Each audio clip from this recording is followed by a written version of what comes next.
अणुबॉम्बसारखं अण्वस्त्र चुकीच्या हातामध्ये आहे, त्यामुळे पाकिस्ताननं अण्वस्त्र IAEAच्या देखरेखीखाली आणावं अशी मागणी संरक्षण मंत्री यांनी केली आहे.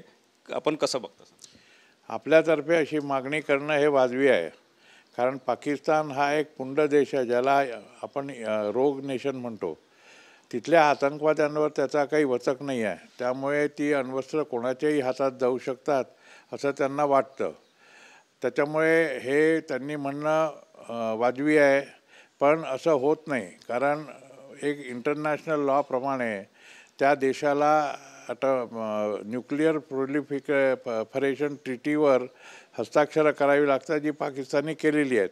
आणि त्यानुसार त्यांची वर्षातनं 2दा तपासणी होते की ती अण्वस्त्र त्यांनी जी डिक्लेअर केलेली आहे ती तेवढीच आहेत, त्याच्यात काही वाढ झाली आहे का, वाढ झाली असेल तर का झाली. त्यांनी जर सांगितलं असेल की तुमच्या देशाला इतकीच अण्वस्त्र जरुरी आहे, त्याच्यानंतर प्रोड्यूस करू नका, तर ते सगळं त्याच्यावर येतं.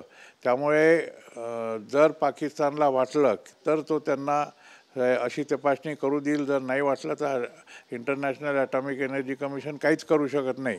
फक्त त्यांना न्यूक्लिअर वेपनचा सप्लाय करणं किंवा न्यूक्लिअर फ्युजनचा सप्लाय करणं हे बंद करू शकतात. याच्या पलीकडे ॲटॉमिक एनर्जी कमिशनच्या हातामध्ये काही नसतं. सर, शहाबाज शरीफ यांनी पुन्हा पोकळ धमकी आहे की काल सिंधूच्या पाण्यावरून विनंती केल्यानंतर आता मुजोरी केली आहे की पाकचे सैनिक जे आहे ते शौर्य बलिदानाच्या बळावर पाणी हक्क मिळवे. अगदी बरोबर आहे. जसं मी मागे आपल्या वाहिनीवर सांगितलं होतं की सिंधू पाण्याचा करार येत्या 3-4 महिन्यामध्ये पाकिस्तानला कचाट्यात पकडायला सुरुवात करेल. त्यामुळे काल त्यांनी आपल्याला विनंती केली होती की ते ट्रीटीला रीड्राफ्ट करण्यासाठी तयार आहेत. आणि आज आपल्या नेटमध्ये त्यांनी सांगितलं की सिंधू पाण्याला पाणी जे आहे ते जर आमच्या बाजूने आलं नाही तर आमचे शूरवीर सैनिक जे आहे ते तिथे हल्ला करून ते पाणी आपल्याकडे वळवून घेऊ शकतात, इतकी ताकद आपल्याकडे आहे. आता याच्यावर कोणीच विश्वास ठेवणार नाही, कारण ज्या राष्ट्रांनी 4 दिवसाच्या युद्धामध्ये दणका मार खाल्लेला आहे त्याच्याकडे ताकद असेल हे आपल्याला कळून चुकलेलं आहे. सर, युद्धविराम झाल्यावरच आपण म्हटलं होतं की पाकिस्तान विश्वास ठेवण्यालायक नाही. आता या सिंधूच्या करारावरून जे पाकिस्तान बोलते आहे त्यावरून पुन्हा हे एकदा स्पष्ट झालं. अगदी बरोबर आहे. पाकिस्तान हा केव्हाही आपला शब्द पलटवू शकतो. काल त्यांनी विनंती केली होती आणि कबूल केलं होतं की आम्ही रीड्राफ्ट करायला तयार आहोत, तुम्ही निगोशिएशन टेबलवर या.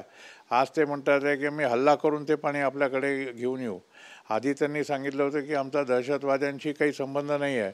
नंतर त्या दहशतवाद्यांच्या फ्युनरलला त्यांच्याकडचे मोठे मोठे लोक, लष्करी अधिकारी सगळे लोक गेले होते.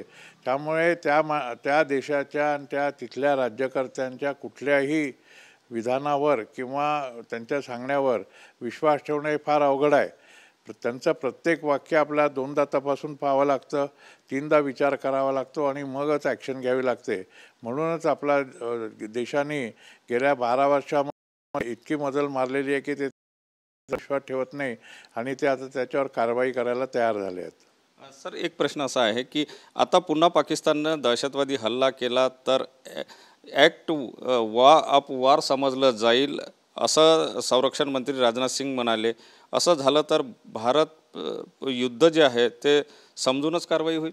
हो, हे आपण सांगितलेलं आहे त्यांना की यावेळेला आम्ही तुम्हाला पहिल्यांदा जेव्हा स्टॉप फायरचा प्रस्ताव आला होता तुम्हाला सोडलेला आहे, पण याच्यानंतर जर तुम्ही आमच्यावर तुमच्या देशामधनं हल्ला झाला किंवा कुठल्याही देशामधनं आमच्यावर दहशतवादी हल्ला झाला तर आम्ही त्या देशाविरुद्ध तो ॲक्ट ऑफ वॉर समजू. ते समर्थक आणि देश याच्यामध्ये, देशातलं सरकार याच्यामध्ये आम्ही डिफरन्शिएट करणार नाही किंवा अंतरसंबंध नाही. आणि हा ॲक्ट ऑफ वॉर समजून आम्ही डायरेक्ट त्यांच्यावर युद्धाप्रमाणे चाल करून कारवाई करू. तर हे प्रत्येक देशाला करण्याचा हक्क आहे आणि जर आपल्याला वाटलं तर तो हक्क आपण बजावू शकतो. नक्कीच भारत आपला हक्क बजावू शकता असं निवृत्त कर्नल अभय पटवर्धन यांनी स्पष्ट केलं. कॅमेरामन साईसह सुनील ढगे, TV9 मराठी, नागपूर.